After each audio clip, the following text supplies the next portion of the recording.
Welcome to Whale Week. This week on Discovery, we follow the wonderful life of wild orcas.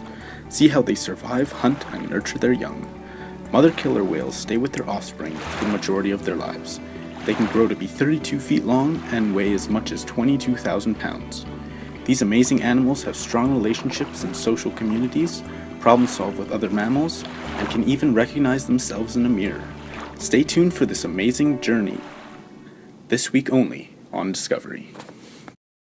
Hello all you whale-watching Week Discovery Channel folk!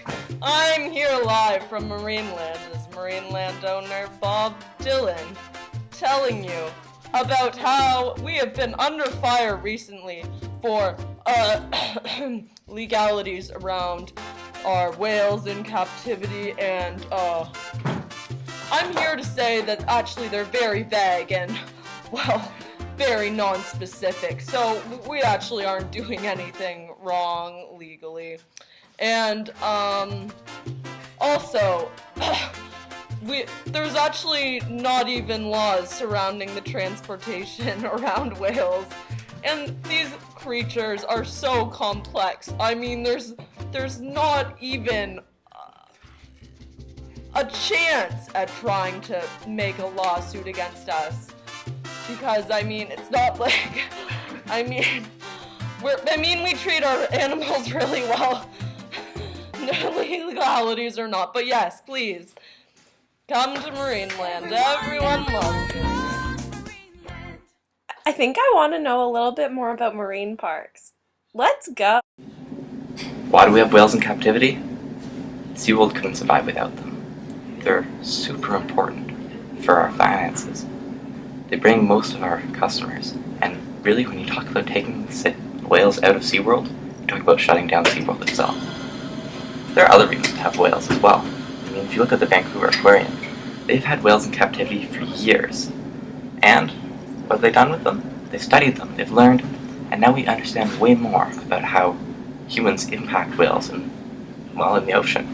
So by keeping a couple of whales in captivity, we can learn so much and help out the entire whale population of the world. What did Blackfish do to SeaWorld? Blackfish was a terrible thing. The makers of that film should be ashamed of themselves because they cost hundreds of people their jobs. SeaWorld itself, we lost $25.4 million as a result of it. Perhaps it wasn't a direct result, perhaps there are other factors. But if you look at the correlation, it's very distinct. And we lost almost 7% of our profits. What does that mean? We don't have a choice. We had to cut jobs all the way from managers right down to popcorn vendors. A terrible thing. And really, when you think about the balance, was it worth it? To bring out the case of one whale, was it worth it to ruin the lives of hundreds of people? Also, there are other people involved in this as well. If SeaWorld, which is a huge economic benefit to the country, if SeaWorld goes down, all the stockholders lose their profits. And the aquarium business and sea animal business represents $600 million annually.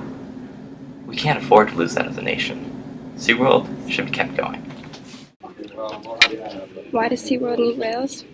Well, our whales are the heart and soul of our park.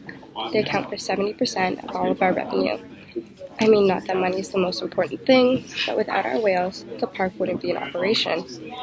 Of course, our whales are just what everybody comes to see. Their size and their beauty is what attracts our 6 million customers annually. What are the reasons for such a decrease in our park's earnings? Well, I mean, after the release of Blackfish, we've seen a lot of decrease in our numbers. Our stocks have decreased by about 43% annually. We've seen continued drops in profit, revenue, and attendance in our parks. After a lot of negative media attention, a lot of our visitors feel more inclined to spend time down the road at Disney. They don't have animals in captivity. What are my plans for the future to improve our park? Well, I think for 2015, we have plans to adjust our marketing and upgrade our attractions. This is all part of our $50 million saving plan that's going to be implemented this year. Unfortunately, though, this plan does include a number of job cuts and cost cuts. Also, you may have heard in my recent conference that we are planning to install a 10 million gallon tank This is leading edge animal environmental design. It'll improve the whale's habitat substantially. When is winter going to end? I need SeaWorld to be open. I need to see the whales. How else am I supposed to learn about the whales? Excuse me? You're the CEO of SeaWorld. Yep, that's me. I have some questions to ask you.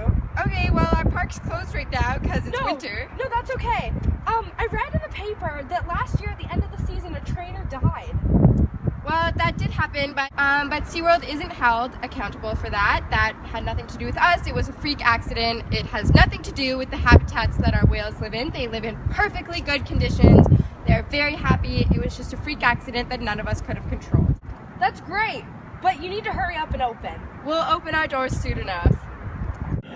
Being one of the trainers here at SeaWorld, we see the orcas go through a lot of stress on a daily basis. Tilikun is the largest orca in captivity, and he weighs approximately 12,500 pounds and is over 22 feet in length. At 2 years old, he was torn away from his family and his ocean home.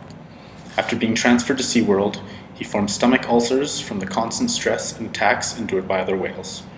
During this time in captivity, he was involved with 3 human deaths due to the stress and aggravation that these animals have to endure.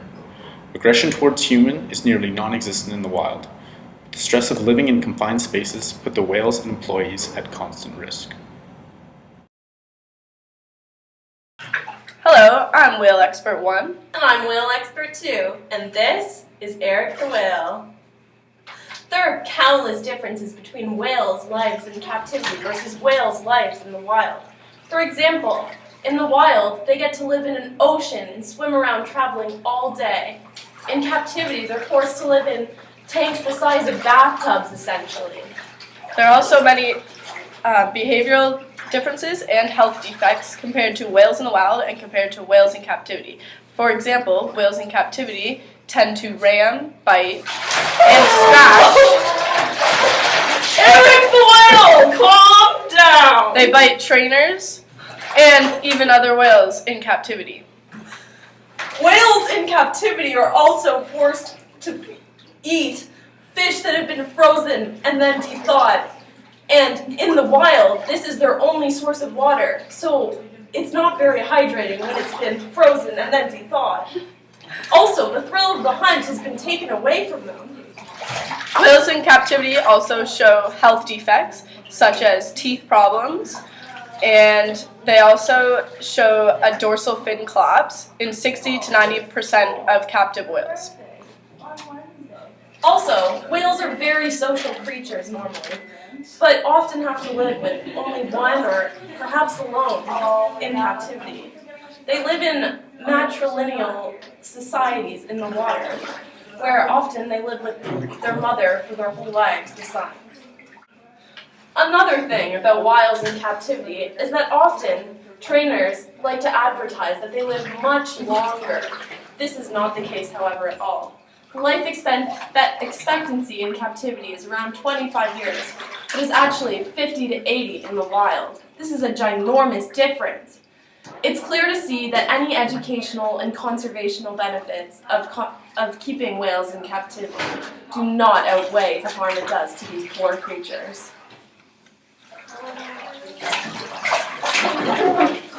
So aggressive, so small. Poor Eric. Does the educational experience in marine parks justify keeping whales in captivity? Well, honestly, after seeing Blackfish, I don't think it's worth it. I don't think it's worth it. I would say probably not, because it's shown to decrease their lifespan, and it puts them in an environment that they've not been not supposed to be in. Yeah, I would say it's pretty unethical because it's based on it's for entertainment, but it's definitely shown to decrease lifespan. So just for entertainment, this is what's causing all these whales to die. Not I'm trying to think of the best way to put this. Not healthy animals, I suppose. I could understand having animals that were hurt or something else like that, while they're being rehabilitated, but if once they're rehabilitated and just taking like healthy animals out of the ocean, no, not at all. All right.